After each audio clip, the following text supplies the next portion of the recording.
Good morning, y'all. It is super late right now. So if my voice sounds choppy throughout this video, then that is why. So bear with me. So I'm up. I was originally going to journal what I'm speaking on tonight, but instead I'm going to make it part two to the previous video I did entitled Understanding Submission. So if you haven't watched it, please go back and watch that first so that you already have an understanding of the concept and what I'm referencing in part one.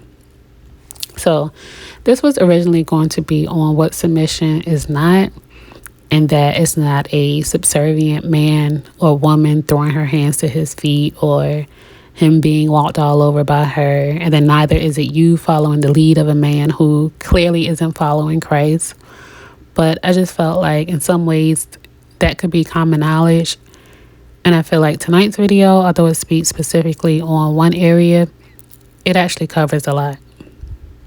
So it's based on my thoughts of a female wanting understanding on the concept of a statement made by a male. The statement had both negative and positive reactions, but the statement made was, and I'm quoting, "I don't want my wife's career to take precedence over what we have or for it to be more important to her than me." And just to put that small statement into context, this was a working kingdom man referring to a kingdom marriage. And just to set the tone for the angle I'm coming from, not a worldly marriage where anything goes, just order and structure. And he said more, but people mostly rip this particular statement apart. So, and I feel like to some, this insinuates that he's saying that my career is more important than my wife, or his career replaces her.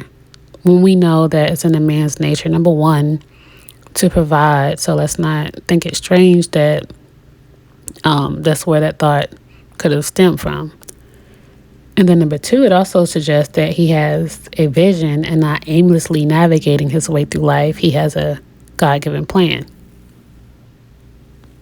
And then I just believe that our unique calling will be synonymous with our purpose partner in some way. So if I have an understanding that someone's way of life doesn't mesh with mine, then that's perfectly fine. I'll find someone along my avenue that aligns with who I was created to be, because there's somebody for everybody.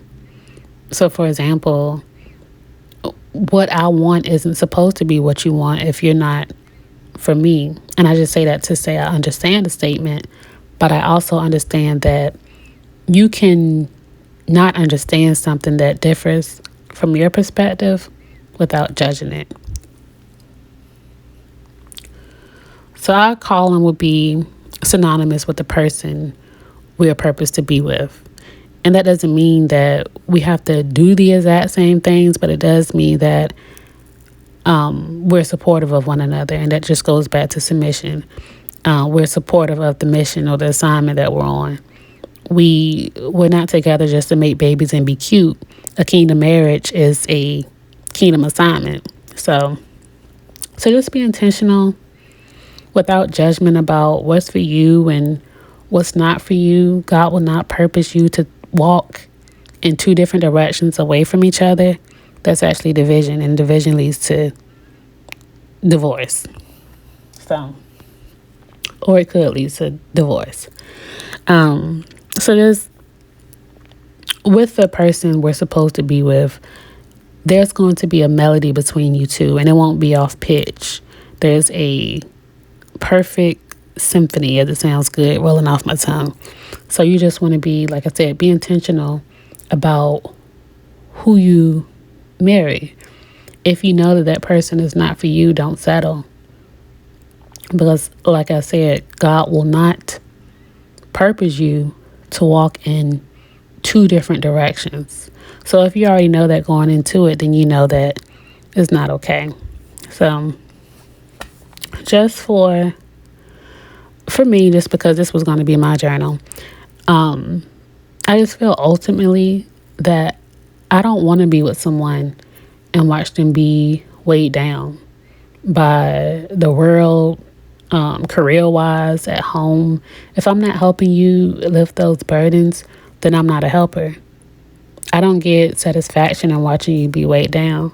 That's not even balance. And that just goes back to the last video, Genesis chapter 2, verse 18. That totally goes against that. So make sure y'all watch that, because I discussed the whole balance thing. But yeah, that totally goes against the whole idea of balance in a relationship. But that concludes my part 2. I pray that this leaves you with something to ponder on for your future, for your right now. I pray that it blesses you in a major way. It is super late right now for me, so I'm going to go ahead and get into bed, and y'all have a good night.